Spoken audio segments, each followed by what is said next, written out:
అరాచక ప్రభుత్వం నిన్నటి నుంచి ఏ విధంగా రాష్ట్రంలో వైఎస్ఆర్ కాంగ్రెస్ పార్టీ నాయకుల మీద,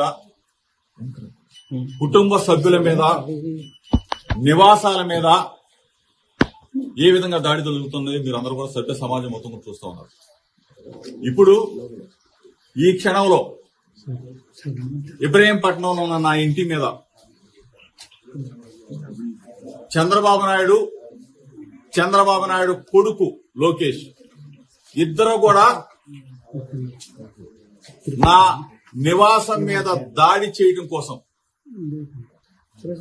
నా కుటుంబ సభ్యుల మీద దాడి చేయడం కోసం నన్ను ఏదైనా చేయాలి, కిరాతకంగా చేయాలి, రాక్షస ఆనందం పొందాలన్న ఉద్దేశంతో ఇప్పుడు దాడి జరుగుతున్న దృశ్యాలను మీరు మీడియా మిత్రులు అందరూ కూడా, రాష్ట్ర ప్రజలందరూ కూడా గమనిస్తా ఉన్నారు.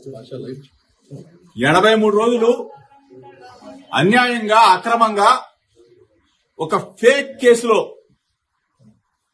చంద్రబాబు నాయుడు కొడుకు అన్యాయంగా ఇరికించి 83 రోజులు నన్ను జైల్లో పెట్టి నన్ను నా తమ్ముడిని రాక్షసానందం పొందారు. ఇది చాలేదా? ఇది చాలకపోగా పెట్రోల్ బాంబులు వేసి నన్ను నా కుటుంబాన్ని అంటే హతమార్చాలని చూస్తారా? ఏం చంద్రబాబు నాయుడు, ఏ లోకేష్, ఏంటి దుర్మార్గం?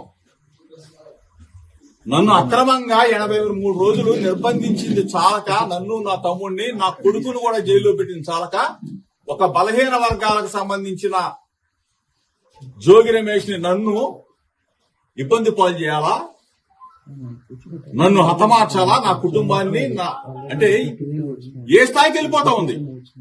ప్రజాస్వామ్యం, రాజ్యాంగం మొత్తం కూడా కూనీ చేస్తూ పోలీసు వ్యవస్థ చోద్యం చూస్తా ఉన్నారు. పోలీసులుండి చోద్యం చూస్తా ఉన్నారు. పోలీసుల సమక్షంలో దాడా? పోలీసు చోద్యం చూస్తారా? లోకేష్ కి చెప్తా ఉన్నా మీ ద్వారా, నా ఇంటికి నీళ్ళు ఎంత దూరమో నీ ఇంటికి నా ఇల్లు అంతే దూరం. ఇవాళేమో సంబరపడుతున్నాయో, రాక్షస ఆనందం పొందుతానో హెచ్చరిస్తా ఉన్నా. మీడియా మిత్రుల ద్వారా చెప్తా ఉన్నా, రాష్ట్ర ప్రజల సమక్షంలో చెప్తా ఉన్నా, ఇది దుర్మార్గమైన చర్య. నేనేం చేశానా? నువ్వు 83 రోజులు మీ అయ్యా నువ్వు నన్ను జైల్లో పెట్టి రాక్షసానందం పొంది చాలక నా ఇంటి మీద దాడి చేస్తావా? పెట్రోల్ బాంబులు వేస్తారా?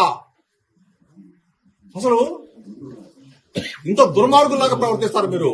నేనేమన్నాను?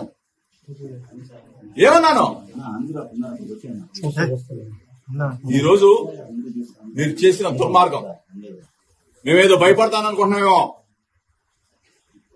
చూస్తా,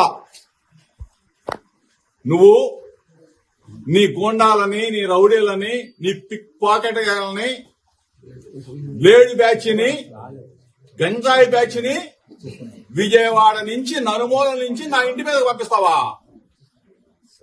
నీకు పెళ్ళాం పిల్లలు లేరా? నీకు ఇల్లు లేదా? నీకు కుటుంబం లేదా? ఇవాళతో ఇది ఆగిపోతుంది అనుకుంటున్నావా? లోకేష్ కి చెప్తా ఉన్నా, నువ్వు ఇటువంటి రాక్షసానందాన్ని కన్నా నువ్వు తప్పైందని చెప్పకపోతే ఇటువంటి పనికి మారిన పిల్ల చేష్టలకి దూకిన మీద భయపడ్డాం. చిన్నప్పటి నుంచి రాజకీయాల్లో ఉన్నా, నీ పిల్ల చేష్టలకి, నీ వెర్రి చేష్టలకి నీకు నిన్న చెప్పా, ఒళ్ళు తగ్గించుకున్నావు కానీ నీ చిప్పు దబ్బింది, నీ మెదడు మొత్తం దబ్బింది. ఏం పనులు రాయి పనికి మాలోడా?